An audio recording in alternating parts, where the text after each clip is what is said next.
Bonjour, c'est Lex Inside, vous êtes sur Décideur TV. Au programme de ce numéro, on va parler des discriminations contre les seniors en entreprise. On évoquera également les priorités de supervision de l'AMF en 2023. Et enfin, on parlera de négociations immobilières notariales. On commence tout de suite ce Lex Inside avec Françoise de Saint-Cernin, avocate associée de Saint-Cernin Avocat, pour parler des discriminations en entreprise contre les seniors. Françoise de Saint-Cernin, bonjour. Bonjour. Alors, existe-t-il une discrimination vis-à-vis des seniors en entreprise ?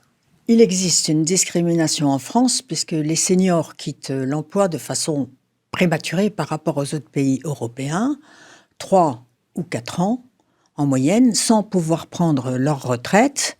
Il faut savoir qu'en France, vous n'avez plus à 60 ans que environ 40% des salariés qui sont encore en poste.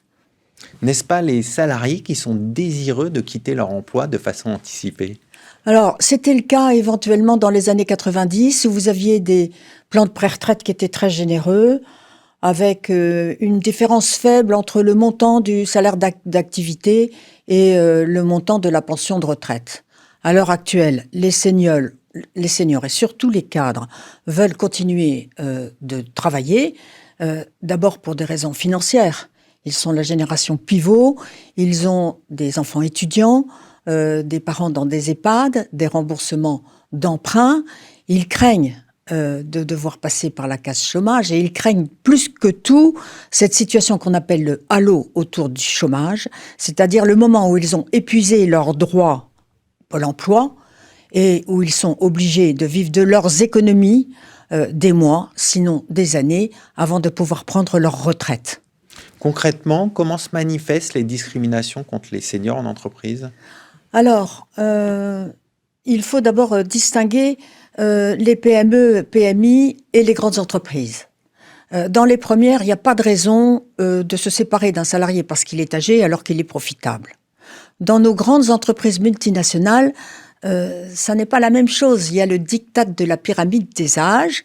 On fait partir les seniors de façon prématurée, et plus particulièrement les cadres dont le salaire a grimpé tout au long de la carrière, alors qu'on pense que sur la fin, leurs compétences se sont altérées, donc ils ne sont plus profitables.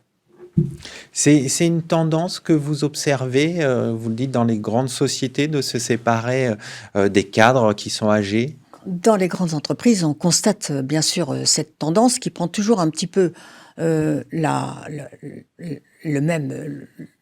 même méthode. C'est ce qu'on appelle du harcèlement moral démissionnaire, c'est-à-dire que on va dégrader exprès les conditions de travail d'un salarié pour l'obliger à partir de lui-même, gel de salaire, brusquement des évaluations annuelles qui sont défavorables, court-circuitage vis-à-vis des collaborateurs, éviction du système d'information et de décision, et puis surtout des reproches écrits, des reproches en réunion, etc. Le salarié, dans le meilleur des cas, va tenter de trouver un autre emploi, et s'il le trouve, il va démissionner.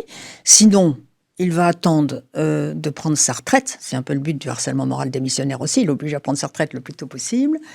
Et s'il n'est pas retraitable, il va finir par lassitude par accepter une rupture conventionnelle de son contrat de travail. Et pire, parce que malheureusement, c'est des cas qui augmentent, il va tomber malade. Est-ce que toutes les entreprises pratiquent ces discriminations ? On a parlé des grandes entreprises, mais qu'en est-il des autres entreprises ?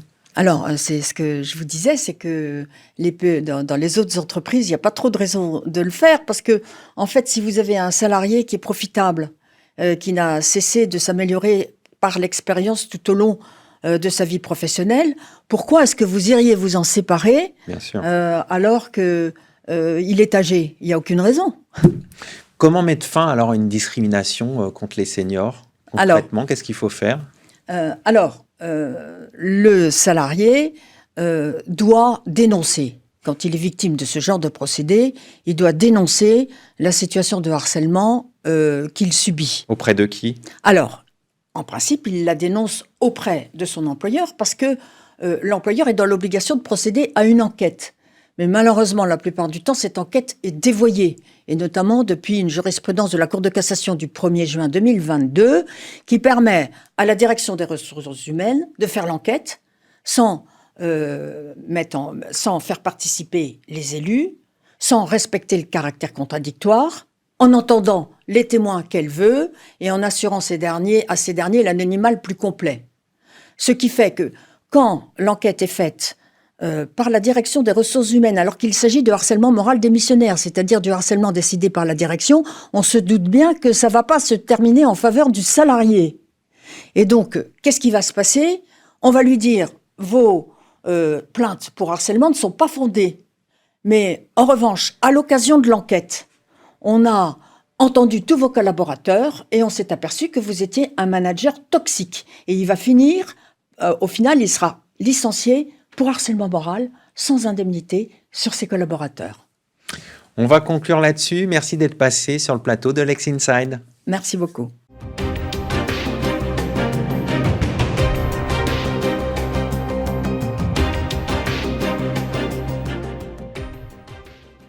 Vous êtes toujours sur Décideur TV, on poursuit Lex Inside.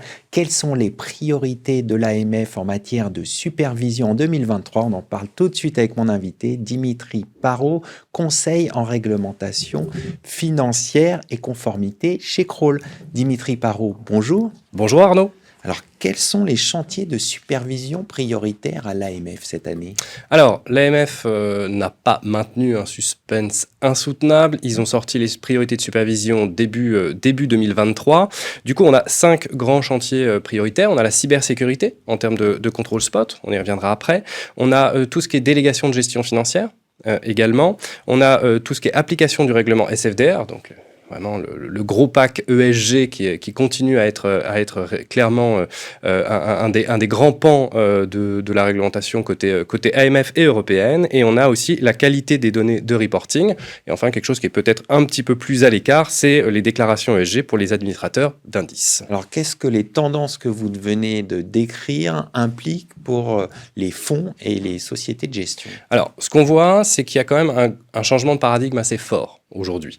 On est passé d'un système de contrôle qui était peut-être un peu franco-français par l'AMF, avec des contrôles totaux. On ouvrait un peu tous les placards, dans les sociétés de gestion notamment, et dans les entités régulées au sens plus large.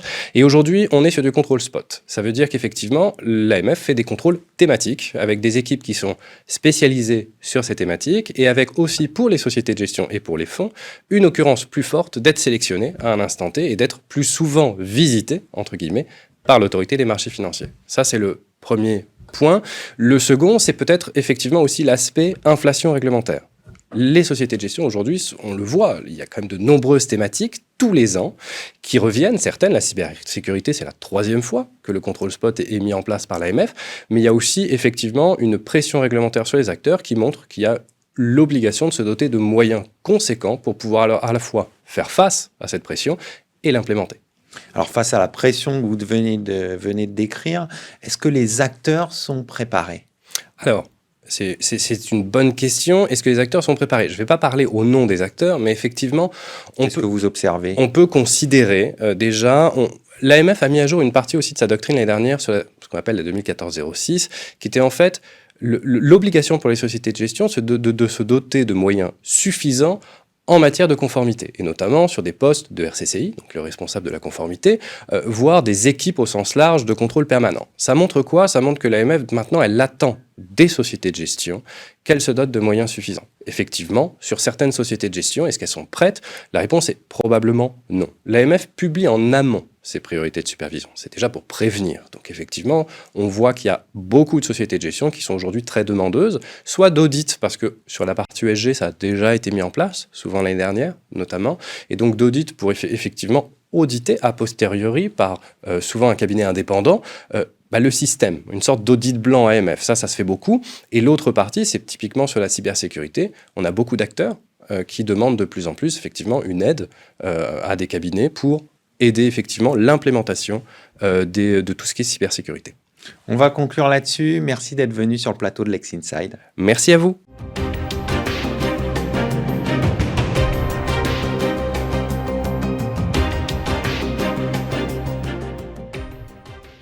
On poursuit l'émission Lex Inside. On va parler négociation immobilière notariale avec mon invité Thierry Delsal, spécialiste en négociation immobilière notariale. Thierry, bonjour. Bonjour. Alors tout d'abord, parlons du groupement Gine France. Qu'est-ce que c'est ? Écoutez, c'est un groupement national maintenant, puisque avant nous avions beaucoup de groupements régionaux, voire départementaux. Et puis comme c'est une activité qui se développe en ce moment, parce que le notariat se développe, il y a de plus en plus de notaires. Et donc la négociation, les groupements ont décidé de s'organiser, de se regrouper, de faire un groupement national ce coup-ci. Donc ça a été un long accouchement, ça fait 20 ans qu'on en parle. Vous voyez. Donc c'est vrai que c'est une activité qu'on pourrait croire très locale, alors qu'en réalité, on s'est rendu compte que le réseau notarial était une très grande force, parce que quand nous avons des clients qui ont des biens à l'autre bout de la France, eh bien, ce réseau, on le fait marcher et on fait des délégations de mandat. Et donc, ça marche très, très bien. Alors, le Gine France organise sa première université de la négociation notariale les 11 et 12 mai prochains à Deauville. Pouvez-vous nous en parler ? Oui, alors ça, c'est une initiative que ce groupement a prise, c'est de former. Et parce qu'on veut toujours élever cette négociation et cette activité. Donc, on fait 2 journées de formation avec 38 formations, ce qui est énorme, sur 2 jours. Donc, ça va être très dense. Et donc, évidemment, formation aussi bien pour les négociateurs que pour les notaires. Donc, il y a des formations juridiques, bien sûr, mais et aussi des formations autour de l'expertise et autour de la négociation. Quelle est la plus-value du notaire en matière de négociation immobilière ? C'est traditionnellement, en fait, cette activité, elle est née à la demande des clients. C'est-à-dire que les clients qui ont naturellement confiance dans leur notaire disaient « mais moi, je ne veux pas vendre seul ». Ça m'embête, et je ne veux pas vendre non plus avec des agences. Et donc, en fait, c'est à la demande des clients que cette activité est née dans les années 1980, donc c'est pas tout jeune. Et donc, petit à petit, oui, il y a des endroits en France où il y a énormément de négociations. Alors, les particularités, c'est que petit à petit, avant, on était très particulier parce qu'on avait un régime d'honoraires encadré. Et là, ça n'est plus le cas. Donc maintenant, c'est comme les agences, on a la liberté des honoraires maintenant de négociation. En revanche, c'est comme dans toutes les activités de notaire, on est tenu à un devoir de réserve. Et donc ça, quelquefois, c'est très apprécié du client qui ne veut pas forcément que son bien soit diffusé partout et autres. Donc ça peut se faire discrètement, mais après, on a les mêmes outils que n'importe quelle agence. Avec Internet, aujourd'hui, on est là, par contre, on est à égalité. Là où on a peut-être moins d'outils, c'est sur le local. C'est-à-dire que si vous êtes en agence, vous avez forcément, vous êtes localisé dans un quartier et donc vous avez tous vos acquéreurs qui viennent souvent dans l'agence en disant « je cherche dans votre quartier ». Alors ça, c'est pour Paris, mais c'est moins vrai pour Paris. Mais sur le reste de la France, le notaire, il est très implanté localement et il sait exactement tout ce qui se passe. Donc voilà, là, c'est un peu les particularités entre la province et Paris sur la négociation. Mais sinon, c'est à peu près pareil qu'une agence, sauf que nous, on fait tout. Et donc, on va s'occuper peut-être de faire l'audit juridique en même temps que l'audit technique. Et éviter ensuite, quand on fait la négociation, ça va plus vite qu'on a trouvé l'acquéreur parce que l'audit juridique est déjà fait. Et si on s'est rendu compte qu'il y avait un problème de permis de construire, qu'on s'est rendu compte que... Il y a la sécurité juridique d'abord. Et oui. Ce qui permet après d'être plus tranquille. Forcément, s'il y a eu des annexions de parties communes ou ce genre de choses, on s'en rend compte avant, on règle le problème avant, et après, on s'occupe de la négociation. Pour terminer, pourquoi assister à l'université notariale les 11 et 12 mai prochains ? Pour se former et alors aussi pour se rencontrer. Parce que c'est important, ça. Et oui, vous avez beaucoup de notaires qui aujourd'hui se posent la question de trouver des activités connexes à leur activité classique. Et la négociation, c'est assez facile de s'y mettre parce que c'est une décision d'embauche en réalité. C'est d'embaucher un négociateur, de le manager, ce qui n'est pas toujours facile.